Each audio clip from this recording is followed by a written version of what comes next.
ಗುರುಜಿ, ರಾಮೇಶ್ವರ ಕ್ಷೇತ್ರದ ಕುರಿತು ತಿಳಿಸ್ಕೊಡ್ತಿದ್ರಿ. ಹಾಗೆ ಸ್ನಾನಗಳು ಅಲ್ಲಿ ಹೋದಾಗ ನಾವು ಹೇಗೆ ಮಾಡಬೇಕು, ಅದಕ್ಕೆ ಒಂದು ಅರ್ಥ ಇರತ್ತೆ, ಅದೇನು ಅಂತ ತಿಳಿಸ್ಕೊಡ್ತೀನಿ ಅಂತ ಹೇಳ್ತಿದ್ರಿ. ಖಂಡಿತ.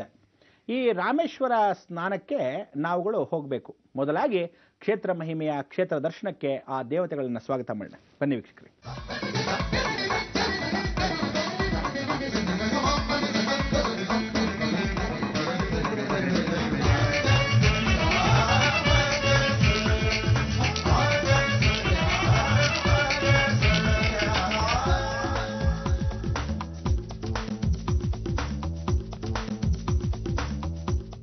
ಬಹಳ ಸಂತೋಷ ಬಂದ್ರ, ಎಲ್ಲರಿಗೂ ಸ್ವಾಗತ. ನಮ್ಮ ರಾಮೇಶ್ವರ ಯಾತ್ರೆಗೆ ಹೋಗಬೇಕಾದ್ರೆ ಈ ದೇವತಾ ಕ್ಷೇತ್ರದ ಮಹಿಮೆಯ ವಿಚಾರಗಳನ್ನು ತಿಳಿಸ್ಕೊಡ್ಬೇಕು. ಸ್ನಾನ, ಸಂಧ್ಯಾ ವಂದನೆ, ಪೂಜೆ ಪುನಸ್ಕಾರ ಅನ್ನೋದು ಪ್ರತಿಯೊಬ್ಬ ಮನುಷ್ಯನಲ್ಲೂ ಇರುತ್ತೆ. ಆದರೆ ಸಮುದ್ರ ಸ್ನಾನ ನಂತರ ನಾವು ಹೋಗ್ತಾ ಇದ್ದೀವಿ. ಅದಕ್ಕೆ ನಾನು ಏನು ಹೇಳ್ತಿದ್ದೀನಿ, ಸ್ನಾನಕ್ಕೆ ನೀವು ಹೋದಾಗ ಹಳೆಯ ಬಟ್ಟೆಗಳನ್ನು ಮೊದಲೇ ಹಾಕೊಂಬಿಡಿ. ಅಂದರೆ ಹಳೇದಂದ್ರೆ ಏನು ಮಾಡ್ತಾರೆ ಗೊತ್ತಾ, ಕೆಲವರು ಸ್ನಾನ ಮಾಡ್ತಾ ಇದ್ದೀವಿ, ಅದು ಯಾವ ಗಲೀಜ್ ನೀರೋ ಏನು ಕತ್ತಿಯೋ. ಕೆಲವರೆಲ್ಲ ಹೈಫೈ ಸೊಸೈಟಿಯಿಂದ ಬಂದಿರ್ತಾರೆ, ಶೀತ ಆಗ್ಬಿಡುತ್ತಪ್ಪ, ನೆಗಡಿ ಆಗ್ಬಿಡುತ್ತೆ. ಎಲ್ಲಿಂದ ನೀತ ಆಗುತ್ತೆ, ನೆಗಡಿ ಆಗುತ್ತೆ. ಇದೆಲ್ಲ ನೋಡಿ, ಜೀವನದಲ್ಲಿ ಯಾವುದಾದ್ರು ಒಂದು ಮಹಾಕ್ಷೇತ್ರಗಳಿಗೆ ಹೋದಾಗ ನೀವೆಂಥ ಸ್ನಾನಗಳು ಮಾಡಿದ್ರು, ಗಂಟುಗಟ್ಟಲೆ ನೀರಲ್ಲಿ ನಿಂತ್ಕೊಂಡಿದ್ರು ಯಾವುದೂ ಬರಲ್ಲ. ನಿಮ್ಮಲ್ಲಿ ಸೈಕಲಾಜಿಕಲ್ ಎಫೆಕ್ಟ್ಸೇ ಹಾಗಾಗತ್ತೆ. ಅಯ್ಯೋ ಸ್ವಲ್ಪ ನೀರು ಸುಕ್ಕಿದ್ರೆ ಹೀಗೆ, ನಾನು ಬಿಸಿನೀರಲ್ಲೇ ಸ್ನಾನ ಮಾಡೋದು, ಏನು ಜೀವನ ಪರ್ಯಂತ ಹಿಂಗೆ ಹುಟ್ಟು ಬಂದುಬಿಟ್ಟಿದ್ರೆ ಅಮೇರಿಕಾಯಿಂದ. ಎಲ್ಲರಿಗೂ ಎಲ್ಲ ಜೀವನದಲ್ಲಿ ಬಾಳ್ವಿಕೆ ಚೆನ್ನಾಗಿ ಹೇಗೆ ನಡೆಸಿದ್ರೆ ಗೊತ್ತಾಗಬೇಕು. ಅದಕ್ಕೆ ಹೇಳೋದು, ಪ್ರತಿಯೊಂದೂ ಅಭ್ಯಾಸಗಳಿದ್ದರೆ ಎಲ್ಲ ನೀರುಗಳನ್ನು ಕುಡಿದು ಪರಿವರ್ತನೆ ಆದರೆ ಉತ್ತಮ. ಹಾಗೆ ಅಂದ್ಬಿಟ್ಟು ಇನ್ಯಾವುದೋ ತೀರ್ಥ ನೀರುಗಳೆಲ್ಲ ಕುಡ್ಕೊಳ್ಳೋ ಪ್ರಶ್ನೆ ಅಲ್ಲ. ಅರ್ಥ ಆಯ್ತಾ? ಈಗ ನಾವು ಆ ಕ್ಷೇತ್ರ ಮಹಿಮೆಗೆ ಹೋದಾಗ ಸಮುದ್ರ ಸ್ನಾನ ಮಾಡಿದ್ವಿ. ಒದ್ದೆ ಬಟ್ಟೆ, ಆ ಒದ್ದೆ ಬಟ್ಟೆಯಲ್ಲಿ ಹಳೆಯ ಬಟ್ಟೆಗಳನ್ನ ಯಾತಕ್ಕೆ ಹಾಕೊಳ್ಳಿ ಅಂತ ಹೇಳಿದ್ರೆ, ಪ್ರತಿಯೊಬ್ಬನು ಹಳೆಯದು ಅಂದರೆ ಶನಿ. ಆ ಹಳೆಯ ಬಟ್ಟೆಗಳನ್ನು ಉಪಯೋಗಿಸ್ತಕ್ಕಂಥದ್ದು, ನಾವು ಕಾಟನ್ ಬಟ್ಟೆಗಳು ಹಾಕೊಂಡ್ರೆ ಆದಷ್ಟು ಹೀರ್ಕೊಳ್ಳುತ್ತೆ ದೇಹಕ್ಕೆ. ನೀವೇನು ಮಾಡ್ತೀರಾ, ಯಾವುದೋ ಒಂದು ಬೇರೆ ನೀರಾದರೆ ನೀರೆಲ್ಲ ಸೋರ್ತಾನೆ ಇರುತ್ತೆ. ಕೈಯಲ್ಲಿ ಯಾವ ಕಾಲಕ್ಕೂ ಆ ನೀರುಗಳು ಬೆರಳುಗಳ ಭಾಗದಲ್ಲಿ ಸೇರಿಕೊಂಡಾಗ ಒಳ ಭಾಗದಲ್ಲಿ ಜಾಸ್ತಿ ಹೀರ್ಕೊಂಡಾಗ ಬಹಳ ತೊಂದರೆ ಆಗುತ್ತೆ. ಅದಕ್ಕೆ ಕಾಟನ್ ಆದರೆ ಬೇಗ ಬೇಗ ಒಣಗೋಗುತ್ತೆ. ನಾವು ಸ್ನಾನದ ಮೇಲೆ ಸ್ನಾನ ಹಾಕ್ತಾ ಇರಬೇಕು. ಇಲ್ಲಿ ಸ್ನಾನಕ್ಕೆ ನೀವು ಹೋಗಬೇಕಾದ್ರೆ ರಾಮೇಶ್ವರ ದೊಡ್ಡ ಕ್ಷೇತ್ರ, ಜಾಸ್ತಿ ಏನು ದೊಡ್ಡದಾಗಿಲ್ಲಪ್ಪ, 84 ಎಕರೆಗಳಷ್ಟೇ. ಬರೀ ದೇವಾಲಯದ ಪ್ರಾಂಗಣವೇ 84 ಎಕರೆ. ಈ 84 ಎಕರೆನಲ್ಲಿ ಈ ಇರ್ತಕ್ಕಂಥ ದೇವಸ್ಥಾನಕ್ಕೆ ವರ್ಲ್ಡ್ಸ್ ಬಿಗ್ಗೆಸ್ಟ್ ಕಾರಿಡೋರ್ ಅಂತ ಕರಿತೀವಿ. ಅಂದರೆ ಪ್ರಪಂಚದ ದೊಡ್ಡ ಪ್ಲಾಟ್ಫಾರ್ಮ್ ಇದ್ದ ಹಾಗೆ. ಪ್ರತಿಯೊಂದು ಹೀಗಿಂದ ಹಾಗೆ ಹೋದರೆ ಆ ಕಡೆಯಿಂದ ಹಿಂಗೆ ಸುತ್ಕೊಂಡ್ಬರೋಕ್ಕೆ ಕನಿಷ್ಠ ಪಕ್ಷ ಏನು ಜಾಸ್ತಿ ಏನಿಲ್ಲ. ನೋಡಿ, ಒಂದು ಪ್ಲಾಟ್ಫಾರ್ಮ್ 5 ಕಿಲೋಮೀಟರ್ಸು. ಎಷ್ಟೋ? ಒಂದು ಪ್ಲಾಟ್ಫಾರ್ಮ್ 5 ಕಿಲೋಮೀಟರ್ಸ್, ಭಾಳ ದೊಡ್ಡದು. ಅದಾದ್ಮೇಲೆ ಮಿಕ್ಕಿದ ಪ್ಲಾಟ್ಫಾರ್ಮ್ಸ್ ಎಲ್ಲ ಕರೆಕ್ಟಾಗಿ 1 ಕಿಲೋಮೀಟ್ರು 1 ಕಿಲೋಮೀಟ್ರು 1 ಕಿಲೋಮೀಟ್ರು ಕೊನೆ ಭಾಗದ್ದು ಮಧ್ಯದಲ್ಲಿ ಕಟ್ಟಾಗಿದೆ. ಯಾಕಂದರೆ ಸಮುದ್ರ ತೀರ ನೋಡಿ, ಅದಕ್ಕೋಸ್ಕರ ಎಲ್ಲ ಬೇರೆ ದೇವಾಲಯಗಳು, ಸಣ್ಣ ಸಣ್ಣ ಗುಡಿಗಳೆಲ್ಲ ಬರುತ್ತೆ, ಅದನ್ನು ವಿಭಂಗನಾಪೂರ್ವಕವಾಗಿ ಮಾಡಿರೋದು. ಆದರೆ ಹಿಂಬದಿಯಲ್ಲಿರೋದು ಮಾತ್ರ ಸುಮಾರು 5 ಕಿಲೋಮೀಟರ್ಸ್ ದೂರ. ಅಷ್ಟು ದೊಡ್ಡದು, ದೊಡ್ಡ ಪ್ರಾಕಾರ, ಇಷ್ಟು ದೊಡ್ಡ ವಿಶೇಷವಾಗಿರ್ತಕ್ಕಂಥ ವಿಶಾಲವಾಗಿರ್ತಕ್ಕಂಥ ಆ ಕಾರಿಡೋರು ಬಹಳ ದೊಡ್ಡದಾಗಿರ್ತಕ್ಕಂಥದ್ದು. 5 ಕಿಲೋಮೀಟರ್ ಅಂದರೆ ಏನು ಸುಮ್ಮನೆ ಅಂತೇನ್ರಿ, ಒಂದು ಫುಲ್ ಪ್ರಕೃತಿ ಪೂರ್ವಕವಾಗಿ ನಮಸ್ಕಾರ ಮಾಡ್ಕೊಂಬಂದು ಒಂದು ಊರಿಗೆ ಹೋಗಿ ಇನ್ನೊಂದು ಊರಿಗೆ ಬಂದ್ಬಿಡ್ಬೋದು. ಅಷ್ಟು ದೊಡ್ಡ ದೇವಾಲಯದ ಪ್ರಾಂಗಣ. ಅಂದರೆ ಸುತ್ತಾ ಇದ್ದರೆ ಈ ಕಡೆ ಹೋಗಿ ಪ್ರದಕ್ಷಿಣೆ ಹಾಕಿ ಹಂಗೆ ಬಂದರೆ ಮತ್ತೆ ಪ್ರದಕ್ಷಿಣೆ ಹಾಕಿ ಒಳಭಾಗದಲ್ಲಿ ಹೋಗಬೇಕು. ಅದು ಹೆಂಗಿದೆ ಅಂದರೆ, ನಾವು ಒಂದು ರಂಧ್ರವನ್ನು ದಾರವಾಗಿ ಕಟ್ಟಿದ್ರೆ, ಅಂದರೆ ನೋಡಿ ಹೀಗೆ ಇಟ್ಕೊಂಡಿರ್ತೀವಿ ಒಂದು ದಾರನ, ಹೀಗೆ ಸುತ್ತಾ ಹೋಗಿರ್ತೀವಿ. ಆ ಥರ 5 ಪ್ರದಕ್ಷಿಣೆಗಳು ಹಾಕಿದರೆ ಗರ್ಭಗುಡಿಗೆ ಹೋಗಬೇಕು. ಅಷ್ಟು ಪ್ರಾಕಾರಗಳು ಸೇರಿದ್ರೆ ಕರೆಕ್ಟಾಗಿ 5 ಕಿಲೋಮೀಟರ್ಸ್ ಇದು ಲೆಕ್ಕ. ಆದ್ದರಿಂದ ಸ್ಟಾರ್ಟು ಎಲ್ಲಿಂದ, ಸಮುದ್ರ ತೀರದಿಂದ ಒಳಭಾಗದಲ್ಲಿ ಗರ್ಭಗುಡಿಗೆ ಹೋಗೋಕ್ಕೆ 5 ಕಿಲೋಮೀಟರ್. ಅಂದರೆ ನೇರವಾಗಿ ಹೊಟ್ಟೋಗ್ಬೋದು, ಒಳಗಿಲ್ವೇ ದಾರಿ, ಹೀಗೆ ಸುತ್ಕೊಂಡೇ ಹೋಗಬೇಕು. ಸೊ ಒಳಗಡೆ ದೊಡ್ಡ ಪ್ರಾಕಾರಕ್ಕೆ ಹೋದ್ರೇ ಚಿಕ್ಕ ಪ್ರಾಕಾರ ಬರುತ್ತೆ, ಅಲ್ಲಿಂದ ಒಂದು ದ್ವಾರ, ಅಲ್ಲಿಂದ ಇನ್ನೊಂದು ಪ್ರಾಕಾರದೊಳಗೆ ಹೋದ್ರೇ ಮತ್ತೊಂದು ಪ್ರಾಕಾರ, ಅಂದರೆ 3ನೇ ಪ್ರಾಕಾರ, ಅದಾದಮೇಲೆ 4ನೇ ಪ್ರಾಕಾರ, ಆಮೇಲೆ ಗರ್ಭಗುಡಿಯ ಪ್ರಾಕಾರಕ್ಕೆ ಬಂದಾಗ 5ನೇ ಪ್ರಾಕಾರ. 5 ಕಿಲೋಮೀಟರ್ಸ್ ಎಷ್ಟು ದೊಡ್ಡ ಪ್ರಾಕಾರ ಗೊತ್ತಾ? ಇಂಥ ಒಂದು ದೊಡ್ಡ ಕಾರಿಡೋರು ಇಡೀ ಜಗತ್ತಲ್ಲಿ ಗಿನ್ನೆಸ್ ರೆಕಾರ್ಡ್ ಆದರೂ ಸಹ ಎಷ್ಟೋ ಜನ ಅದನ್ನು ಸ್ವೀಕರಿಸ್ತಾ ಇಲ್ಲ. ಸರಿಯಾಗಿ ಯಾವ ಕಾಲಕ್ಕೂ ವರ್ಲ್ಡ್ ವಂಡರ್ ಅನ್ನೋದು ಕೂಡ ನಾವು ಗೊತ್ತಾಗ್ತಾ ಇಲ್ಲ. ಇದು ನಮ್ಮ ಭಾರತ ದೇಶದಲ್ಲಿರೋದು, ನಮಗೆ ಸಂಸ್ಕೃತಿಗೆ, ನಮ್ಮ ವಿಶೇಷವಾಗಿರ್ತಕ್ಕಂಥ ಅನುಗುಣಕ್ಕೆ ಬಹಳ ಸಂತೋಷವಾಗಿರ್ತಕ್ಕಂಥ ಹೆಮ್ಮೆಯಾಗಿರ್ತಕ್ಕಂಥ ನಾಡು. ಆದ್ದರಿಂದ ಇಂಥ ಒಂದು ಭಾರತ ದೇಶದಲ್ಲಿ ನಾವೆಲ್ಲ ಹುಟ್ಟು ಬೆಳೆದಿದ್ದೀವಿ ಅಂದರೆ ನಿಜಕ್ಕೂ ಸಾಂಸ್ಕೃತಿಕವಾಗಿ ಒಳ್ಳೆ ಜೀವನ ಅಂತ ಹೇಳ್ತೀವಿ. ಇಲ್ಲಿ ಸ್ಥಾನಕ್ಕೆ ಹೋಗೋಣ. ಎಲ್ಲರೂ ಯಾವ ಕಾಲಕ್ಕೂ ನಿಮ್ಮ ಬ್ಯಾಗ್ಗಳಾಗಲಿ, ವಾಚ್ ಉಂಗುರಗಳಾಗಲಿ, ಫೋನ್ಗಳಾಗಲಿ ಏನೂ ಇಟ್ಕೋಬೇಡಿ. ಎಲ್ಲ ರೂಮಲ್ಲಿ ಬಿಸಾಕ್ಬಿಟ್ಟು ಲಕ್ಷಣವಾಗಿ ಸ್ನಾನಕ್ಕೆ ಸಮುದ್ರಕ್ಕೆ ಬಂದ್ರಿ, ನೇರವಾಗಿ ಹೋಗೋಣ. ಏನಂತೀರಾ? ಎಲ್ಲರೂ ಸ್ನಾನಕ್ಕೆ ಹೋಗಿದ್ದೀರಿ, ಹೋಗೋಣ. ಈಗ ಮೊದಲನೇ ಸ್ನಾನದಿಂದ ಪ್ರಾರಂಭ ಆಗುತ್ತೆ. ಇಲ್ಲಿ ಸಣ್ಣ ಸಣ್ಣ ಮಕ್ಕಳಿದ್ರೆ ನೋಡಿ, ನಿಮ್ಮ ಮುಂದೆ ನಿಲ್ಸ್ಕೊಂಬಿಡಿ. ಕೆಲವರಿಗೆಲ್ಲ ನೀರು ಹಾಕಿದ ತಕ್ಷಣ ಅಂದ್ಬಿಡ್ತೀರ. ಆದ್ರಿಂದ ನಿಧಾನವಾಗಿ ಆ ನೀರುಗಳು ಹಾಕ್ತಕ್ಕಂಥದ್ದು. ನೀವು ಅಲ್ಲಿ ಇನ್ನೊಂದು ಹೇಳ್ತಿದ್ದೀನಿ, ಅಲ್ಲಿ ಗೌರ್ಮೆಂಟ್ದೇ ಆಗಿರ್ತಕ್ಕಂಥ, ದೇವಸ್ಥಾನದೇ ಆಗಿರ್ತಕ್ಕಂಥ ರಸೀದಿ ಟಿಕೆಟ್ಗಳನ್ನು ಕೊಡ್ತಾರೆ. ಈ ಟಿಕೆಟ್ಗಳನ್ನು ನೀವು ಸ್ವೀಕರಿಸಬೇಕಾದ್ರೆ ಆ ಟಿಕೆಟ್ ಬಿಟ್ಟು ಬೇರೆಗಡೆ ಹೊರಗಡೆ ನಮ್ಗೆ ಇಷ್ಟು ಕೊಡಿ ಅಷ್ಟು ಕೊಡಿ ಅದನ್ನೆಲ್ಲ ಬೇಡ.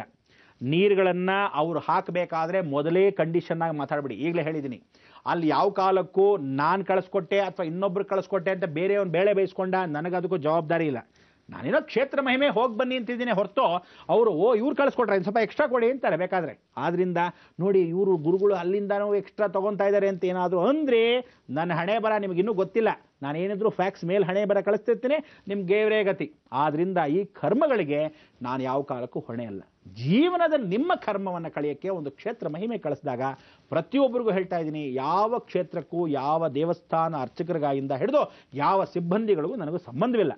ಕ್ಷೇತ್ರ ಮಾತ್ರ ದೇವರಿಗೆ ನನಗೆ ಸಂಬಂಧ. ಬಿಟ್ಟರೆ ಇನ್ನು ಯಾವ ಕಾಲಕ್ಕೂ ನಾನು ಮಾಡಿರತಕ್ಕಂಥ ಭಾರತ ದೇಶದ ಅಷ್ಟೂ ಯಾತ್ರೆ, ಇಡೀ ಭಾರತ ದೇಶವನ್ನು 7 ಬಾರಿ ಸುತ್ತಿರೋದ್ರಿಂದ, ಆರ್ಕಲೈಸ್ ಡಿಪಾರ್ಟ್ಮೆಂಟಿಂದ ಪ್ರತಿಯೊಂದು ನಿಮಗೆ ಗೊತ್ತಿರೋದ್ರಿಂದ ಪ್ರಚಾರಪೂರ್ವಕವಾಗಿ ನಿಮಗೆ ವಿಚಾರ ಯಾಕೆ ತಿಳಿಸ್ತೀನಿ ಅಂದರೆ, ಜೀವನದ ಕರ್ಮವನ್ನು ಎಷ್ಟು ಸಲೀಸಾಗಿ ನಾವು ಕಳ್ಕೋಬೋದು ಅಷ್ಟು ಸಲೀಸಾಗಿ ನೀವು ಕಳ್ಕೋಬೋದು.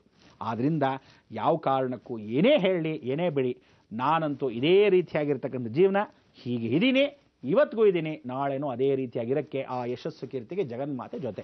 ಗೊತ್ತಾಯ್ತಾ? ಎಲ್ಲರೂ ಹೋಗೋಣ ಸ್ನಾನಕ್ಕೆ. ಎಲ್ಲ ರೆಡಿ ಮಾಡ್ಕೊಂಡ್ರೆ ನಡೀರಿ ಹೋಗೋಣ. ಮೊದಲನೇ ಸ್ನಾನ ಲಕ್ಷ್ಮೀ ಸರಸ್ವತಿ ಪಾರ್ವತಿ. ಈ ಸ್ನಾನವನ್ನು ಮಾಡೋಕ್ಕೆ ಒಂದೇ ಒಂದು ಬಾವಿ. ಆ ಬಾವಿಯಲ್ಲಿ 3 ಭಾಗ.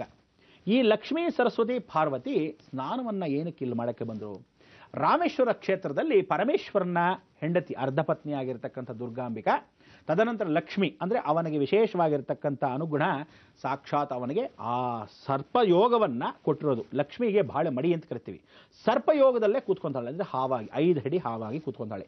ಅಂದರೆ ಒಳಭಾಗದಲ್ಲಿ ಎಷ್ಟೋ ರಾಜ ಮಹಾರಾಜರೆಲ್ಲ ತಮ್ಮ ನಿಧಿಗಳನ್ನು ಇಟ್ಟಿದ್ದಾರೆ. ಈ ನಿಧಿಗಳ ಮುಖಾಂತರವಾಗಿ ಸರ್ಪಯೋಗ ಇವತ್ತಿಗೂ ಕಾವಲಿದೆ ಆ ಲಕ್ಷ್ಮಿ. ತದಂತ ಸರಸ್ವತಿ ಪರಮೇಶ್ವರನ ಸ್ವತಃ ಸಹೋದರಿ, ಅಂದರೆ ತಂಗಿ. ಅದಕ್ಕೋಸ್ಕರ ಯಾವತ್ತೂ ತಿಳ್ಕೊಳ್ಳಿ, ಈಶ್ವರ ಯಾವತ್ತೂ ಬಿಳಿ. ಎಲ್ಲರೂ ಪೇಂಟಲ್ಲಿ, ಪೇಪರಲ್ಲಿ, ಫೋಟೋಗಳಲ್ಲಿ ಏನು ಹಾಕ್ತಾರೆ ಅಂದರೆ ನೀಲಿ ಬರೆದು ಬಿಡ್ತಾರೆ.